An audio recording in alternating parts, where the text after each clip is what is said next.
ಪರಿಸ್ಥಿತಿ ನಿರ್ಮಾಣ ಆಗ್ತದೆ. ವಲಸಿಗರೆಲ್ಲ ತೆರವು ಮಾಡಿದ್ರು ಸರ್, ಅದ್ರ ಬಗ್ಗೆ ತನಿಖೆ ಆಗೋವರೆಗೂ ಕೂಡ ಮನೆಗಳ ಹಂಚಿಕೆ ಮಾಡಬಾರಂತ ಬಿಜೆಪಿಯವರು ಆಗ್ರಹ ಮಾಡ್ತಾರೆ. ಇದ್ರ ನಡುವೆ ಜಮೀರ್ ಅಹಮದ್ ಅವರು ನಾಳೆನೇ ಮನೆ ಹಂಚಿಕೆ ಮಾಡ್ತೀನಿ ಮಾತನೇ ಹೇಳ್ತಾರೆ. ನೋಡಿ, ಅವರು ಬಹುಶಃ ಜಮೀರ್ ಅಹಮದ್ ಅಷ್ಟು ಹೇಳ್ತಾ ಇದ್ದಾರೆ ಅಂದರೆ ಅವರೆಲ್ಲ ಮುಸ್ಲಿಮರದ ಅರ್ಥ ಹೇಳ್ತಿರ್ತಾನೆ. ಅವರಿಗೆ ದೇಶ ರಾಜ್ಯ ಬೇಕಾಗಿಲ್ಲ, ತಮ್ಮ ಜನಸಂಖ್ಯೆ ಹೆಚ್ಚಾಗಬೇಕು, ತಮ್ಮ ಮತದಾರ ಹೆಚ್ಚಾಗಬೇಕು, ಈ ದೇಶವನ್ನು ಆದಷ್ಟು ಬೇಗನೆ ಇಸ್ಲಾಮೀಕರಣ ಮಾಡಬೇಕು ಅಂತ ಟಾರ್ಗೆಟ್ ಬಿಟ್ಟರೆ ಜಮೀರ್ ಅಹಮದ್ ಖಾನ್ ಅಂತವ್ರ ತಲೆಯಲ್ಲಿ ಏನೂ ಇರೋದಿಲ್ಲ. ಅದಕ್ಕೆ ದುರ್ದೈವ ಅಂದರೆ ಸಿದ್ದರಾಮಯ್ಯನಂಥವ್ರು ಜಾತ್ಯತೀತ ಅನ್ನುವಂಥ ಒಂದು ಹೆಸರಿನಿಂದ ಕೇವಲ ಮುಸ್ಲಿಂ ತುಷ್ಟೀಕರಣ ಮಾಡೋದು ಬಿಟ್ಟರೆ ಸಿದ್ದರಾಮಯ್ಯನವ್ರಿಗೆ ಮತ್ತೊಂದು ಜನಾಂಗದ ಸಮಸ್ಯೆನೂ ಗುರ್ತಿಲ್ಲ, ಕಷ್ಟನೂ ಗುರ್ತಿಲ್ಲ.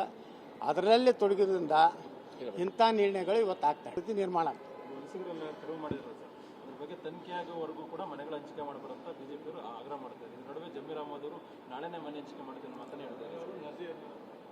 ನೋಡಿ, ಅವರು ಬಹುಶಃ ಜಮೀರ್ ಅಹಮದ್ ಅಷ್ಟು ಹೇಳ್ತಾ ಇದ್ದಾರೆ ಅಂದರೆ ಅವರೆಲ್ಲ ಮುಸ್ಲಿಮರದ ಅರ್ಥ ಹೇಳ್ತಿರ್ತಾನೆ.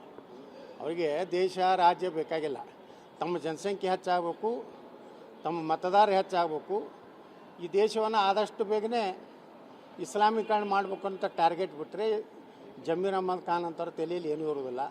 ಅದಕ್ಕೆ ದುರ್ದೈವ ಅಂದರೆ ಸಿದ್ದರಾಮಯ್ಯನಂಥವ್ರು ಜಾತ್ಯತೀತ ಅನ್ನುವಂಥ ಒಂದು ಹೆಸರಿನಿಂದ ಕೇವಲ ಮುಸ್ಲಿಂ ತುಷ್ಟೀಕರಣ ಮಾಡೋದು ಬಿಟ್ಟರೆ ಸಿದ್ದರಾಮಯ್ಯನವ್ರಿಗೆ ಮತ್ತೊಂದು ಜನಾಂಗದ ಸಮಸ್ಯೆನೂ ಗುರ್ತಿಲ್ಲ, ಕಷ್ಟನೂ ಗುರ್ತಿಲ್ಲ. ಅದರಲ್ಲಿ ತೊಡಗಿದ್ರಿಂದ ಇಂಥ ನಿರ್ಣಯಗಳು ಇವತ್ತು ಆಗ್ತವೆ.